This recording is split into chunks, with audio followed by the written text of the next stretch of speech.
بسم اللہ الرحمن الرحیم والصلاة والسلام علی رسول اللہ وعلی آلہ وصحبہ اجمعین۔ وزن ناظرین و سامعین کرام، السلام علیکم ورحمۃ اللہ وبرکاتہ۔ سلطان نور الدین زنگی کا انتقال شوال 569 ہجری کے آخری ایام میں سلطان نور الدین زنگی کے گلے میں ہلکی سی تکلیف ہوئی، جو بڑھتے بڑھتے خناق کی شکل اختیار کر گئی۔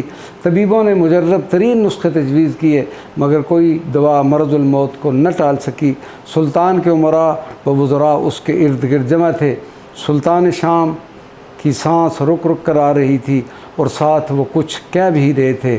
فوراً عمراء جھک گئے اور سلطان کی بات سننے کی کوشش کرنے لگے، جو کہہ رہے تھے: الوداع میرے دوستو، الفراق میرے ساتھیوں۔ تمام عمراء کی آنکھوں میں آنسو تھے۔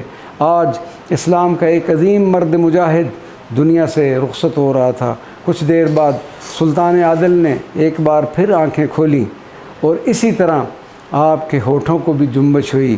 عمراء نے فوراً ہی جھک کر کان لگا لیے، جو اس وقت کہہ رہے تھے: صلاح الدین کو میرا سلام پہنچا دینا اور اسے اس کا وعدہ یاد دلا دینا۔ اس کے بعد سلطان عادل نے کلمہ طیبہ پڑھا اور اس دار فانی سے رخصت ہو گئے۔ سلطان کی وفات کی خبر سن کر دمشق میں ایک کوہرام برپا ہو گیا۔ لوگ گریہ زاری کرتے ہوئے اپنے گھروں سے نکل آئے۔ اس مرد مجاہد کا جنازہ میدان اخضر میں رکھا گیا۔ اہل دمشق روتے ہوئے آتے اور نماز جنازہ پڑھ کر میدان سے باہر نکل جاتے، تاکہ دوسرے لوگ بھی جنازہ پڑھ سکے۔ اس طرح ہزاروں اہل ایمان نے سلطان شام نور الدین زنگی کی نماز جنازہ کئی بار پڑھی۔ پھر اس عظیم مجاہد کو مدرسہ نوریہ میں سپرد خاک کر دیا گیا، جسے انہوں نے اپنی نگرانی میں تعمیر کروایا تھا، اور جہاں پر سینکڑوں طالب علم حدیث و فقہ کی تعلیم حاصل کر رہے تھے۔ سلطان نور الدین زنگی کے وصال کی خبر جب مصر پہنچی تو والی مصر اس وقت دربار میں اپنے وزراء سے خطاب کر رہا تھا۔ یہ خبر سنتے ہی والی مصر پر سختہ طاری ہو گیا۔ پھر وہ تخت سے اٹھا۔ حاضرین نے دیکھا کہ وہ زاروں قطار رو رہا تھا اور بار بار یہ کہہ رہا تھا: میرے آقا، میرے سردار، اللہ تبارک و تعالیٰ آپ پر اپنی رحمتیں نازل کرے۔